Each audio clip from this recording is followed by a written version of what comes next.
Hi, I'm Alexandra. I'm a writer. I'm an American. I'm a weirdo. And I'm also a cancer patient. I'm also a stand-up comedian.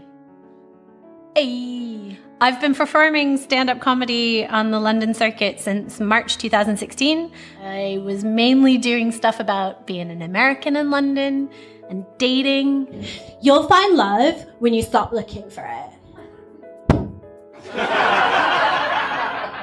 Would we say that to anyone looking for anything else? It is okay.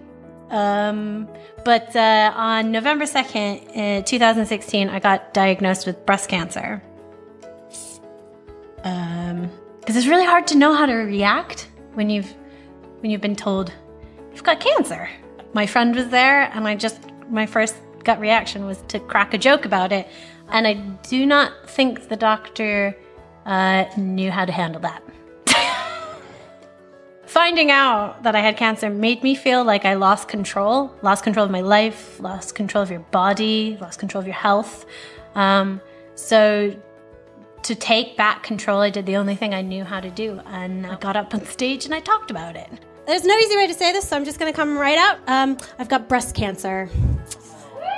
Oh, it felt really good to get that off my chest. So, and I remember the day going to the appointment where they told me what it was, and I'll never forget it, because I have never in my life felt so incredibly validated, because I have spent 30 years of my life as a hypochondriac trying to tell everyone I have cancer of some sort. Finally! Laughing about cancer on stage ended up becoming a lifeboat for me. Being able to laugh about it meant that I could get through it. That became even more important while I went through all of my main treatment, which included 3 months of chemotherapy, a month of radiotherapy, 2 surgeries, and ongoing hormone therapy. Yes, it did turn out to be cancer. Caught it super early. Stage 1, grade 2. I don't know what that means. Apparently my cancer's dumb too, so. During the chemotherapy, I lost my hair, which became a lot harder than I ever imagined. I kind of thought I'd be okay with it, but all of a sudden it became a massive deal when I had to go out in public, because I felt like when I wore a scarf, I looked ill, I looked sick, and people stared at me because I looked like a cancer patient. One time I left the house and it was really hot, so I decided I didn't want to wear a wig or a woolly hat. So I was like, do you know what? I'm going to own it, and I'm going to go out bald, and I'm going to own it. I literally got 10 feet down the road and passed some like 10-year-old kids, and I heard them say behind me after I walked by them, "Ew, she has cancer." To which I responded, "I do, thank you." And then his friend went, "Oh, shit." So I decided to have fun with it. I started buying really bright colored wigs, like rainbow wigs. My favorite was a bright electric blue bob.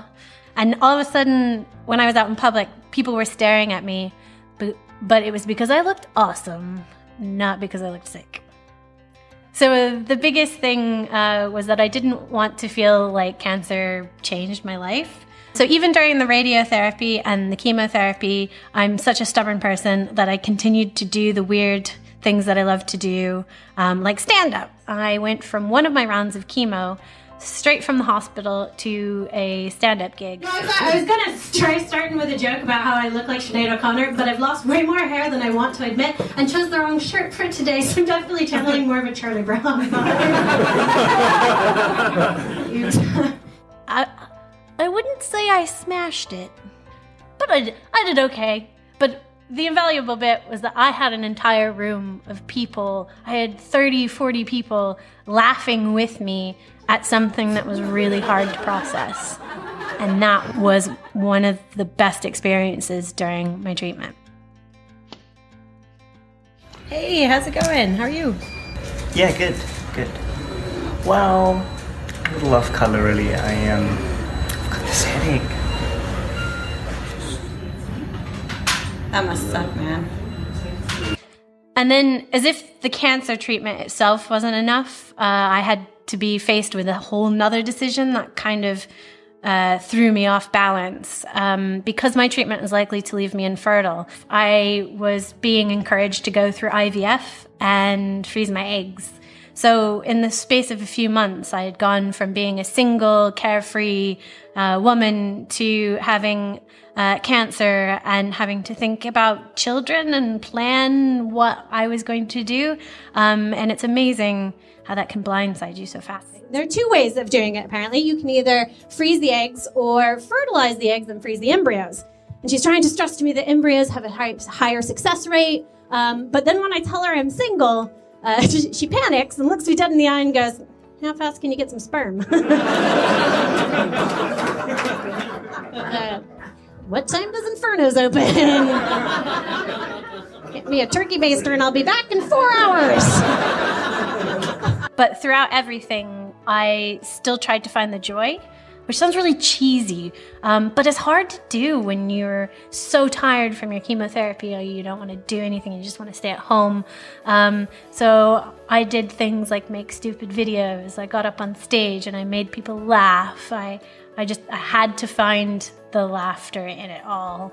The thing that was the most important for me was being able to talk about my experience, not just to my friends and family, but being able to talk to strangers on a stage about it, working through things as I went through them. And then again, now as I look back and process them, has been incredibly valuable. Cancers are really hard to talk about. It's even harder to talk about it when it's a part of your body that's highly sexualized, like your boobs. You feel embarrassed about it. You feel like you've done something wrong. And I don't understand where that comes from, because it's not like I've done this to myself.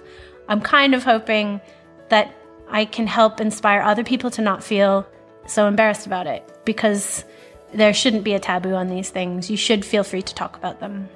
It's been now almost a year since my chemotherapy finished, and I've come out the other side cancer-free, which is great. That's kind of why I'm here today, is because I want everyone who's been on this journey, who has this journey ahead of them, who loves somebody who's going on this journey, to know that it's okay to talk about it.